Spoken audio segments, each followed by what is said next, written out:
நாட்டில் ஏற்பட்டிருக்கக்கூடிய இந்த எரிபொருள் நெருக்கடியின் காரணமாக மரக்கறிகளின் விலையும் சடுதியாக அதிகரித்திருக்கிறது. அந்த வகையில் இன்றைய நாளில் பொருளாதார மத்திய நிலையங்களில் எத்தகைய விலையில் இந்த மரக்கறிகள் விற்கப்பட்டிருக்கின்றன என்ற தகவல்களை உங்களுக்காக வழங்க இருக்கின்றோம். நுவரெலியா, கெபதிபோல ஆகிய பொருளாதார மத்திய நிலையங்களில் மரக்கறிகளினுடைய விலை அதிகரித்த மட்டத்தில் பதிவாகி இருக்கிறது. அதேபோன்று தம்புள்ளை, யாழ்ப்பாணம் உள்ளடங்கலான பொருளாதார மத்திய நிலையங்களை எடுத்து நோக்கும் பொழுது நுகர்வோருக்கு கவலை அளிக்கும் வகையில்தான் மரக்கறிகளினுடைய விலை பதிவாகி இருக்கிறது. ஆகவே அதனுடன் தொடர்புடைய தகவல்களை தான் இந்த காணொலியின் வாயிலாக வழங்குவதற்கு நாம் தயாராக இருக்கின்றோம்.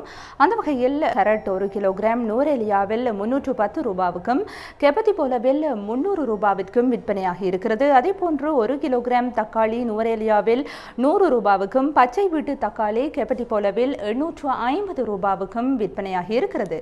அதேபோன்று 1 கிலோகிராம் கோவா நுவரெலியாவை பொறுத்தவரையில் 150 ரூபாவுக்கு விற்பனை செய்யப்பட்டிருக்கிறது.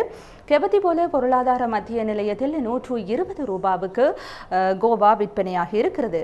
அதேபோன்று லீட்ஸினுடைய விலையை எடுத்து நோக்கும் பொழுது 200 ரூபாவிற்கு நுவரெலியா பொது சந்தையிலும், அதேபோன்று கெபதிபோலையில் 180 ரூபாவுக்கும் இந்த லீக்ஸ் விற்பனையாகி இருக்கிறது. அது மாத்திரமல்லாது சிவப்பு குடைமிளகாயை எடுத்து நோக்கும் பொழுது நுவரெலியாவிலும் கெபதிபோலையிலும் 900 ரூபாவுக்கு விற்பனையாகி இருக்கிறது. அந்த வகையில் எடுத்து நோக்கும் பொழுது இந்த மரக்கறிகளினுடைய விலையானது எதிர்காலத்தில் மேலும் அதிகரிக்கக்கூடும் என்ற ஒரு அச்சமான சூழ்நிலை தான் காணப்படுகின்றது. ஆகவே இத்தகைய தகவல்களை உங்களுக்காக ஒவ்வொரு நாளும் நாம் வழங்குவதற்கு தயாராக இருக்கின்றோம். தொடர்ச்சியாக இணைந்து கொண்டிருங்கள் சூரியன் செய்திகளுடன். நன்றி.